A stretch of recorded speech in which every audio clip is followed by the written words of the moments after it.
Scarlatti was a composer that I have been fascinated with since a young age, and I somehow shied away from his compositions. I always played in my programs Bach. At the same time, in the back of my mind, there was always this desire or a kind of ambition to program some Scarlatti, but I knew that they were very delicate and difficult to find the right feel of. I wanted to find a way to categorize or group them so that people could listen to them in a more continuous way. Instead of listening to each sonata as a single piece, they could have a longer line, a longer picture, and follow through with the whole set of works.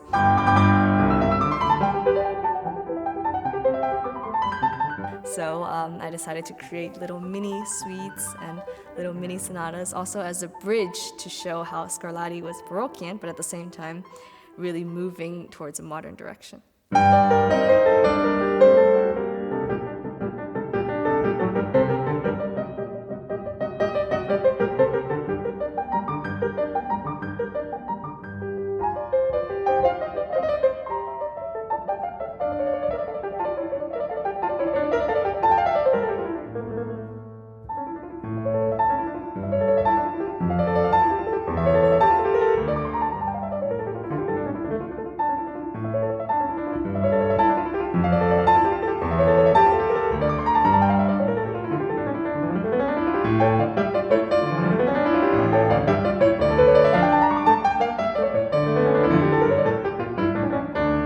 After I decided to have 2 CDs, it became mainly an idea of how to group them. Rather than choosing specific sonatas, which I found particularly interesting, it was a question of how they would connect with each other. So I got all 11 volumes of the Scarlatti scores, and it took me about a month to compile these because I would go through all of them. I have read through all 555 of the sonatas. I categorized them in terms of key, I categorized them in terms of mood and style, and I cross-referenced them later.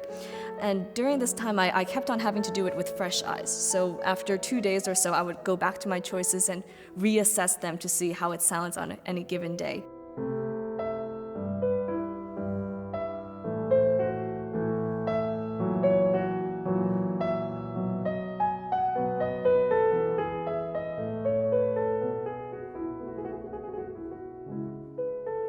Scarlatti is one of those composers where when you're listening to a long playlist of sonatas, which I was doing while I was selecting my pieces, there were moments where I would suddenly look up from doing whatever I was doing and think, is that really Scarlatti? Am I clicking the right track? And these are really special moments, and they come quite a few times throughout my disc. There are several sonatas where the harmonies are so out there, and you can't imagine how it's possible that he would have been able to compose such things for harpsichord even.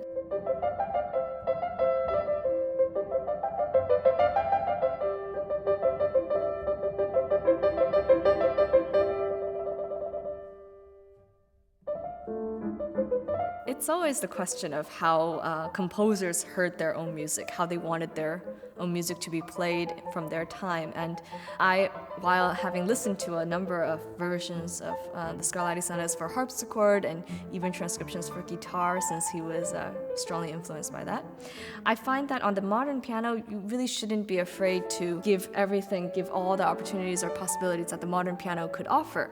I wasn't afraid of taking any risks, and when I played his music, while of course trying to keep in mind that this was in fact a Baroque composer, I did also try to express music in new and more crossing the boundary ways.